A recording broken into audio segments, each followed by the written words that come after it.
Hi, are you ready to read a really neat story? This one's called Dear Mr. Blueberry by Simon James. And it looks like a stamp. It's a letter. This whole story is letters back and forth. Have you ever written a letter or mailed a letter to anybody? Dear Mr. Blueberry. There's the title page. Dear Mr. Blueberry, I love whales very much, and I think I saw one in my pond today. Please send me some information on whales, as I think he might be hurt. Love, Emily. Whoa. Dear Emily, here are some details about whales. I don't think you'll find it was a whale you saw because whales don't live in ponds, but in salt water. Yours sincerely, your teacher, Mr. Blueberry. Emily's writing a letter to her teacher, Mr. Blueberry, and he wrote back. She's reading it.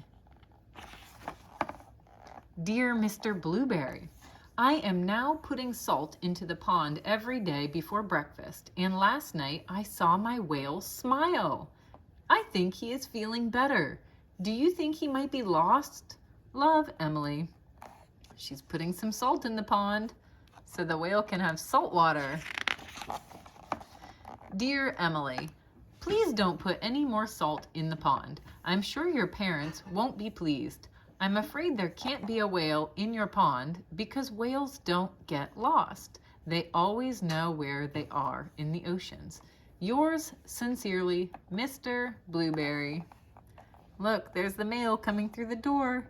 She found her letter from Mr. Blueberry. Oh, she's writing back. Dear Mr. Blueberry, tonight I am very happy because I saw my whale jump up and spurt lots of water. He looked blue. Does this mean he might be a blue whale? Love, Emily. P.S. What can I feed him with? She sees her whale spout water, or spurt lots of water. Dear Emily, blue whales are blue, and they eat tiny shrimp-like creatures that live in the sea. However, I must tell you that a blue whale is much too big to live in your pond. Yours sincerely, Mr. Blueberry. P.S. Perhaps it is a blue goldfish?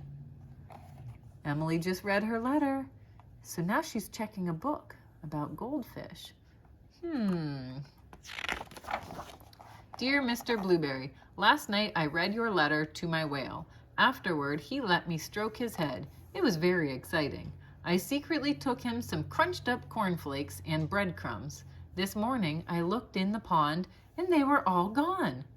I think I shall call him Arthur. What do you think? Love, Emily. She named her whale Arthur. Dear Emily, I must point out to you, quite forcibly now, that in no way could a whale live in your pond. You may not know that whales are migratory, which means they travel great distances each day. I am sorry to disappoint you. Yours sincerely, Mr. Blueberry. Dear Mr. Blueberry, tonight I'm a little sad. Arthur has gone.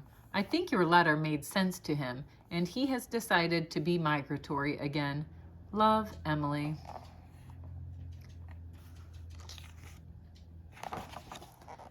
Dear Emily, please don't be too sad. It really was impossible for a whale to live in your pond.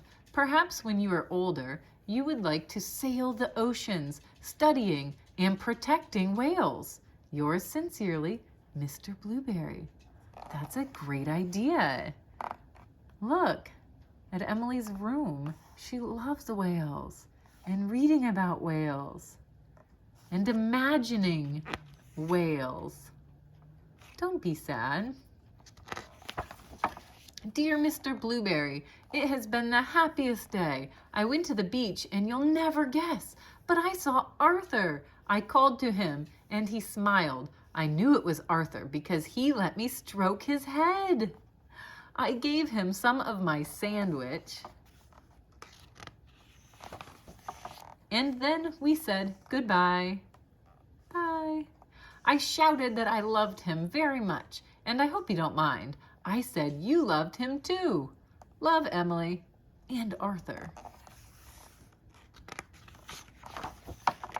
The end. Did you like that story? The way it was written in letters to each other? That's very cool. What do you think about Arthur the whale? Whales don't live in ponds, or do they? Thank you so much for reading. See you next time. Don't forget to subscribe.